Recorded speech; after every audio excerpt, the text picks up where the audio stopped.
Hi, welcome to another edition of our Paterno Presser, Penn State 7-1, Neil. And Joe had a surprise about who's going to be the starting quarterback.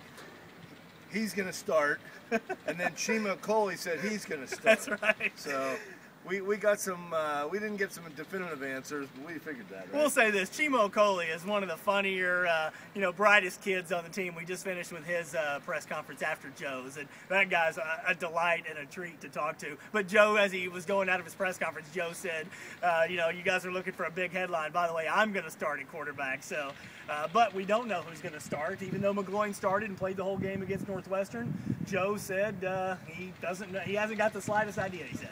Yeah, I mean, he obviously came in and decided he wasn't going to talk about it because he was very short with the first couple questions of the press conference, which left a little bit more time for the guys that are here in person. But no, I wasn't surprised. He's going to watch him practice. I'll be shocked if it's not McGloin. I'll also be surprised if the game doesn't lend itself to Bolden getting in there. I'll be surprised if they rotate. I just don't think they can. Illinois gave them an embarrassing loss last year on homecoming, 33-13. The players, they've circled this game. They want to get a little bit of revenge here. Illinois comes in having lost 2 in a row, but they do have a good defense. They only give up 100 yards rushing per game. Joe said this is the best team they will have played other than Alabama. Yeah, and he said they're going to have to play better than they have all year in order to win the game. You get the sense that there was a real resolve about this game. I mean, I know he didn't really want to talk about it. To me, it's a great opportunity with the open date. Play well, feel good about yourself for another week, and then roll into your final home game against Nebraska. Really, the stage couldn't be better set as long as they win this game. Stephon Green's back with the team. He played against Northwestern. Stephon Morris missed the game. Joe seemed he has a question about Stephon Morris. He didn't really give a definitive answer about when Stephon will be back. You hope it'll be okay. You hate to see a young man who's a junior, walk away from the program. But what was interesting about Stephon Green, and Cory talked about this, a lot of the seniors went to Joe's house and championed Stephon coming back to the team, talking about what kind of leader he is, and that's what you would expect from some teammates when you're a respected guy on the squad. Yeah, and he's a kid that is willing. I mean, he's been a good special teams player, a vocal leader. I know there were some kids that came over when he got cramps at the very end of the Northwestern game. Zordich came over, encouraged him.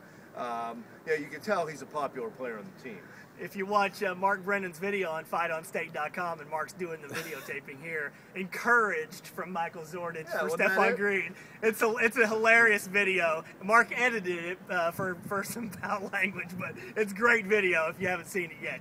All right, one other topic before we get to our score I wanted to mention was the aspect of paying players. The NCAA president, Mark Emmert, said on Monday he'd be in favor of giving players an extra $2,000 a year in scholarship money. I asked Joe about that. He gave really a thought-out response, I thought, Neil.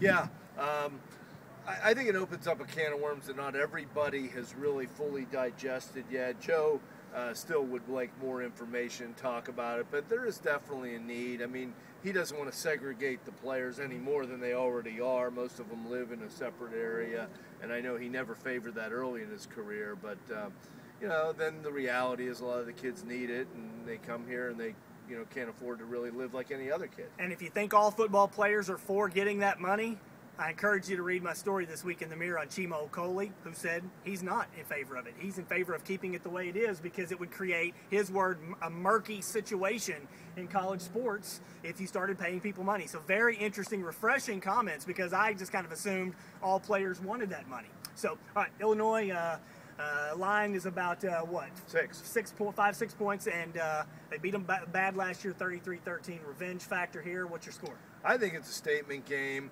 and if they play McGloin, I picked Penn State 28-16. And I think it could even be worse. I wasn't impressed with Illinois against Purdue. Illinois' offense the last couple weeks hasn't looked good. This is a chance for Penn State to maybe show a little bit more of who they are, one way or another. I got Penn State 22-16.